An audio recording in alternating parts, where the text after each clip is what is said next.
नमस्कार, मैं भास्कर मिश्रा। खुली बातचीत सीजीवाल में आप सभी का स्वागत है।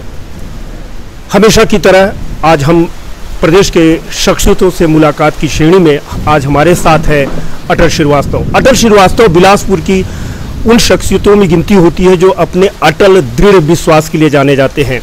उनके जीवन में, राजनीतिक जीवन में तमाम उपलब्धियां जुड़ी हुई हैं। उनको जो भी जिम्मेदारी दी गई उन्होंने बखूबी से अपने जिम्मेदारियों को न केवल निर्वहन किया बल्कि सफलता की ऊंचाइयों तक पहुंचाया। उनके जीवन में, राजनीतिक जीवन में एक तमगा और जुड़ जाता है जब प्रदेश सरकार, प्रदेश के भूपेश सरकार अटल श्रीवास्तव को पर्यटन मंडल बोर्ड का अध्यक्ष बनाते हैं। अटल जी, आपका स्वागत है। धन्यवाद। ये तमगा है कि जिम्मेदारी है?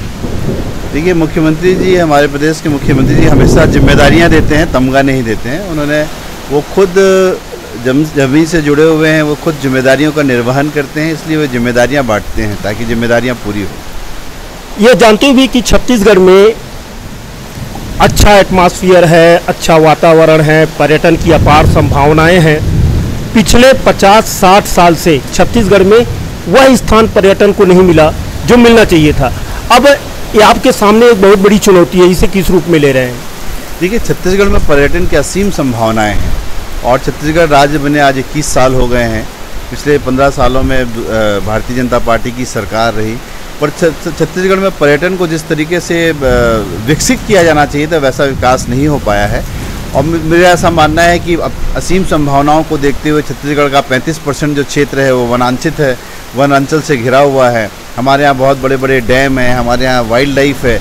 इन सब को लेकर एक अच्छा टूरिस्ट प्लान बनाया जाएगा। और जो मुख्यमंत्री जी की महत्वाकांक्षी योजना है कि भगवान राम का ननिहाल, कौशल्या माता का मंदिर जो राजिम में है, उसको लेकर उन्होंने जो राम वन गम पथ की बात की है, उसको पर्यटन स्थल के रूप में डेवलप करने का जो काम शुरू हुआ है उसको अंजाम तक पहुंचाने का काम मैं ज़रूर करूंगा ताकि मुख्यमंत्री जी की जो मंशा के अनुरूप राम गम वन पथ पर्यटन क्षेत्र में पूरे भारत में और पूरे विश्व में अपना स्थान बना सके। अटल जी, एक बात समझ में आती है कि आपका जिला भी पर्यटन के लिए असीम संभावनाएं रखता है। राजमेरगढ़ है, गिरजाबंद है, माता महामाई शक्तिपीठ है।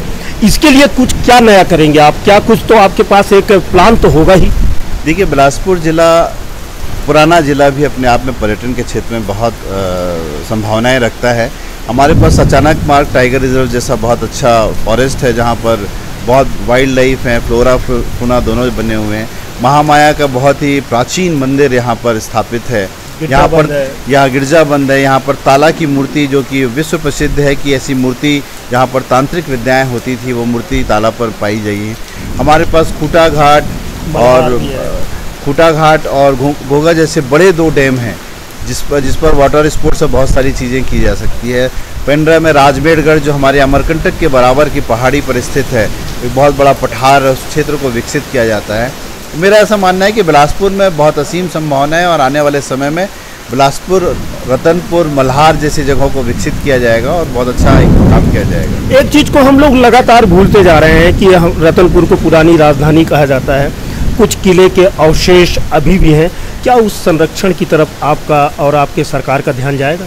देखिए, रतनपुर प्राचीन राजधानी है और मेरा मानना है कि रतनपुर में लगभग 200 से ज़्यादा तालाब हैं और रतनपुर मंदिर की महिमा ही यही है कि वहाँ पर अगर एक बहुत अच्छा स्थल डेवलप किया जाए, मेरी कल्पना है कि वहाँ पर भारत भवन जैसा कोई एक छत्तीसगढ़ की लोक कला और संस्कृति का एक बड़ा केंद्र वहाँ स्थापित हो।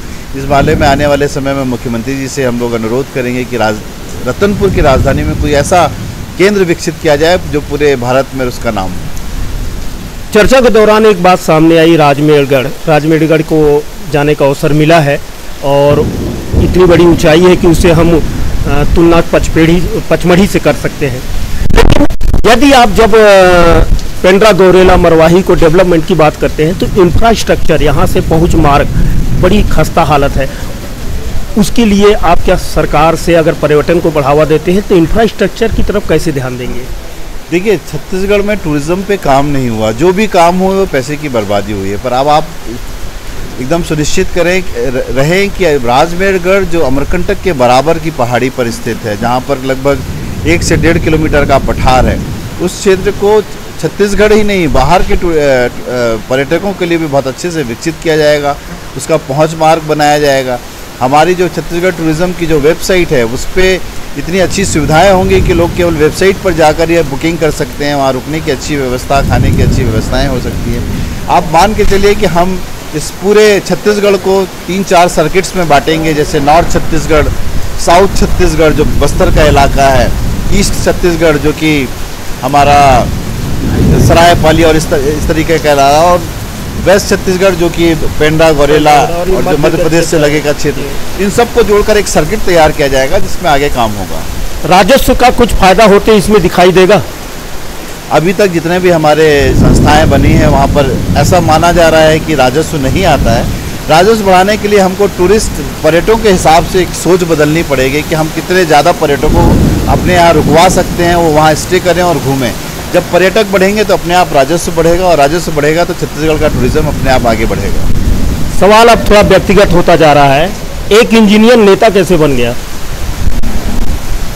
हर आदमी के अंदर में एक इच्छा होती है समाज सेवा करने की, और समाज सेवा के विभिन्न आयामों को देखकर मुझे ऐसा लगा कि राजनीति एक बहुत बड़ा माध्यम हो सकता है समाज सेवा के क्षेत्र में जाने का, जहाँ पर आप समाज सेवा के साथ आपके साथ कुछ पावर्स आते हैं, आपके साथ कुछ सुविधाएं मिलती है जिससे आप लोगों का भला कर सकते हैं।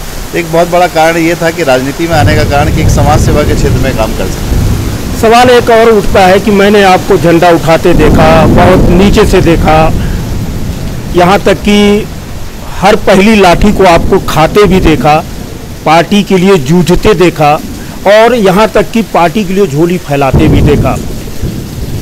क्या ये ऊंचाई जो आपको आज हासिल हुई है उसका परिणाम है या आपकी प्रतिभा का परिणाम है?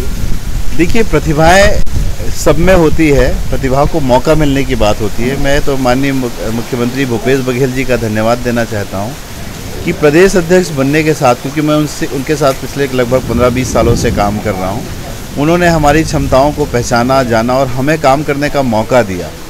जब वो प्रदेश अध्यक्ष बने तो मुझे महामंत्री बनाया, संगठन का काम दिया, और उनकी सबसे बड़ी खासियत ये है कि वो पहले काम को खुद करते हैं, फिर दूसरों को जिम्मेदारी देते हैं। उनकी यही सोच हमको काम करने पर मजबूर करती थी कि जब हमारा मुखिया खुद उस काम को करता है तो मैं क्यों नहीं कर सकता।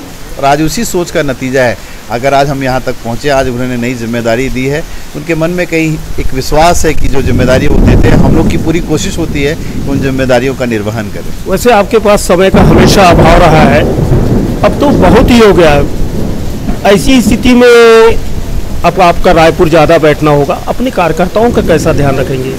देखिए, राजनीति में कार्यकर्ता से हमारा हमेशा रोज़ का ताल्लुक है, कहीं फ़ोन में, कहीं बातचीत में हमेशा हम लोग जुड़े रहते हैं, कार्यकर्ताओं से कभी अलग नहीं होते। ये जिम्मेदारी एक नई जिम्मेदारी मिली है, क्योंकि पूरे छत्तीसगढ़ को पर्यटन के, भारत के नक्शे में छत्तीसगढ़ का पर्यटन मानचित्र आना चाहिए, ये मुख्यमंत्री जी ने जिम्मेदारी दी है।